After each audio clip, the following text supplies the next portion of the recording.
पत्नी अपने पति के लिए पानी लेकर जा रही थी, तभी उसका पैर फिसला और वह पहाड़ से नीचे गिर गई। पति उसे 55 किलोमीटर का लंबा और मुश्किल पहाड़ी रास्ता पार करके अस्पताल ले गया, लेकिन तब तक बहुत देर हो चुकी थी। उसकी पत्नी की सांसें थम चुकी थीं। गांव के मुहाने पर खड़े उस पहाड़ ने उसकी जिंदगी बर्बाद कर दी थी। अपनी पत्नी के गम में उसने घर की इकलौती बकरी बेच दी और उससे एक हथौड़ा और छेनी खरीदी। उसने ठान लिया कि वह गाँव का रास्ता रोकने वाले इस पहाड़ को तोड़कर ही दम लेगा। 1934 में मांझी का जन्म गाँव के एक निचली जाति के परिवार में हुआ था। परंपरा के अनुसार बचपन में ही उसकी शादी कर दी गई थी, लेकिन उसके पिता जमींदार का कर्ज नहीं चुका पाए, जिसके बदले जमींदार के छोटे बेटे ने पिता को कोड़ों से पीटा। मार से बचने के लिए पिता ने नन्हे मांझी को ही जमींदार के पास गिरवी रख दिया। मांझी को यह मंजूर नहीं था, इसलिए वह वहां से भाग निकला। वह पहाड़ लांघकर और रेलवे पटरी के सहारे अपने गांव से बहुत दूर चला गया। यह वनवास 7 साल चला। 7 साल बाद मांझी, जो अब शहर के रंग ढंग में ढल चुका था और अच्छा दिख रहा था, अपने गाँव वापस लौटा। आते ही उसकी नजर खिलौने बेचने वाली एक लड़की पर पड़ी और उसे वो भाग गई। तभी एक गुंडा उस लड़की को छेड़ने लगा। लड़की ने गुस्से में गाय का गोबर उठाकर फेंका, लेकिन निशाना चूका और गोबर सीधा मांझी के चेहरे पर आ लगा। इसी मजेदार घटना से उन दोनों की पहचान हुई।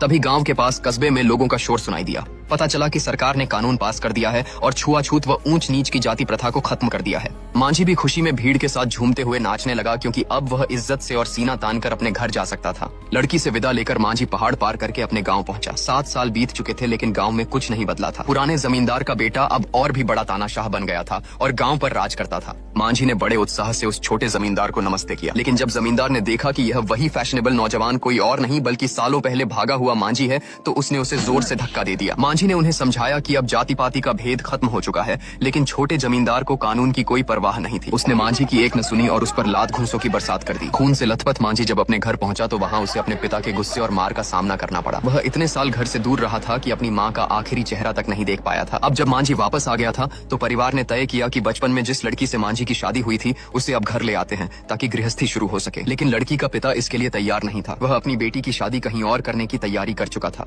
दोनों समधियों के बीच गाली गलौज होने लगी और नौबत मारपीट तक आ गई। तभी वो लड़की बाहर आई। उसे देखते ही मांझी के होश उड़ गए। यह तो वही लड़की थी जिससे वह शहर में टकराया था। बचपन की वो दुल्हन वही थी। मांझी ने अपने ससुर को धमकी दे दी कि अगर इसकी शादी किसी और से करने की कोशिश भी की तो मुझसे बुरा कोई नहीं होगा, पर उसके ससुर ने उसे धक्के मारकर घर से निकाल दिया। लेकिन मांझी कहाँ मानने वाला था। उसने फगुनिया को रिझाने के लिए तरह तरह के पापड़ बेले और आखिरकार उसका दिल जीत लिया। परिणाम यह हुआ कि मांझी उसे लेकर भाग गया। पकड़े जाने के डर से दोनों ने कीचड़ के दलदल में छिपकर अपनी जान बचाई। वक्त बीता और उनके घर एक बेटा और एक बेटी हुई। जिंदगी बहुत ही सुकून और खुशी से चल रही थी। तभी 1959 का वो मनहूस दिन आया। फगुनिया गर्भवती थी, फिर भी वह पहाड़ चढ़कर काम कर रहे मांझी के लिए खाना और पानी ले जा रही थी। तभी अचानक गांव के मुहाने पर उस पहाड़ी रास्ते पर उसका पैर फिसला और वह नीचे खाई में गिर गई। इलाका इतना पिछड़ा था और अस्पताल जाने के लिए पहाड़ घूमकर 55 किलोमीटर का चक्कर लगाना पड़ता था।